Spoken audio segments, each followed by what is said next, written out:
Shalom నా ప్రియమైన స్నేహితులారా, హషేం సహాయంతో మీరందరూ బాగున్నారని ఆశిస్తున్నాను.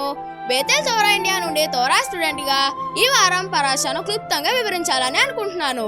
ఈ వారం పరాషా పేరు కీతిస్సా, అనగా నీవు తీసుకున్నప్పుడు నీ అర్థం. నిర్గమకాండ 30వ అధ్యాయం 11వ వచనం నుంచి 34వ అధ్యాయం 35వ వచనం వరకు ఈ పరాషా భాగం ఉంటుంది. మిష్కాన్ నిర్మాణంలో సహాయం చేయడానికి 20 సంవత్సరాలు పైబడిన ప్రతి పురుషుడు ఖచ్చితంగా 1/2 తులం వెండిని ఇవ్వాలని ఇజ్రాయెలుకు ఆజ్ఞాపించారు.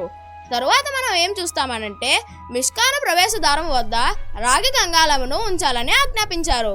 ఎందుకంటే అహరోను మరియు అతని కుమారులు పరిశుద్ధ సేవ చేసే ముందు వారి చేతులను కాళ్లను కడుక్కొనవాలని హషేం ఆజ్ఞాపించారు. అలాగే ప్రత్యేకమైన పరిశుద్ధ తైలమును సిద్ధపరచవాలని ఆజ్ఞాపించారు. పరిమళ సువాసన ధూపమును కూడా తయారు చేయాలని ఆజ్ఞాపించారు. ఈ అద్భుతమైన వస్తువుల నిర్మాణం కొరకు హషేం బెసలేలు మరియు ఓహోలియాబును ఎన్నుకొని తన ఆత్మతో వారు నింపి వారికి ప్రత్యేక నైపుణ్యతను ఇచ్చారు. మోషే గారు సీనాయి కొండ మీద నుండి రాకపోగా ఆ ప్రజలు ఆందోళన చెంది వారు ఒక బంగారు దూడను చేసి దాన్ని పూజించడం ఆరంభించారు. హషేం కోపగించి ఆ ప్రజలను నాశనం చేసేద్దని అనుకున్నారు. అటు పిమ్మట మోషే గారు దేవుని చేతితో వ్రాసిన 10 ఆజ్ఞల పలకలను కొండ మీద నుండి తీసుకుని వచ్చినప్పుడు ఇజ్రాయేలీలు ఆ బంగారు దూడ చుట్టూ నాట్యం ఆడుచూ త్రాగుచూ ఉండిరి.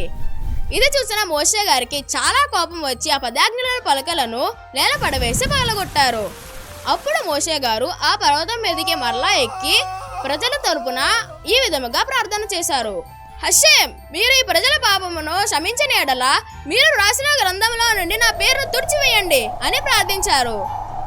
మోషే గారు ప్రజల పట్ల ఎంత శ్రద్ధ చూపించారో అలాగే ఆయన ఎంత వినయంగా ఉన్నారో ఇది మనకి చూపిస్తుంది. అప్పుడు హషేం ఈ ప్రజలను క్షమించారు, కానీ వారి పాపం యొక్క ప్రభావము అనేక తరాల వరకు ఉంటుందని చెప్పారు. హషేం తన ప్రజలతో ఉండి వారిని వాగ్దాన భూమికి నడిపించాలని వేడుకున్నారు.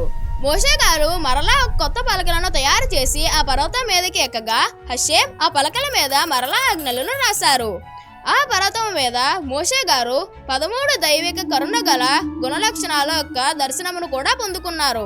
అతను క్రిందకి వచ్చినప్పుడు అతని ముఖము ఎంత ప్రకాశవంతంగా ఉందంటే అతను తన ముఖము మీద ఒక ముసుగును వేసుకున్నారు. ప్రజలకు తోరాను బోధించేటప్పుడు అలాగే హషేంతో మాట్లాడేటప్పుడు మాత్రమే ఆ ముసుగును తీసేవారు. కాబట్టి పిల్లలు, బేతేల్ తోరా ఇండియా కిడ్స్ ఛానల్లో మాతో పాటు కలిసి నేర్చుకుంటూ ఉండండి, ఎదుగుతూ ఉండండి, అలాగే తోరా యొక్క వెలుగులో ప్రకాశిస్తూ ఉండండి. వచ్చే వారం కలుద్దాం పిల్లలు. షలోమ్.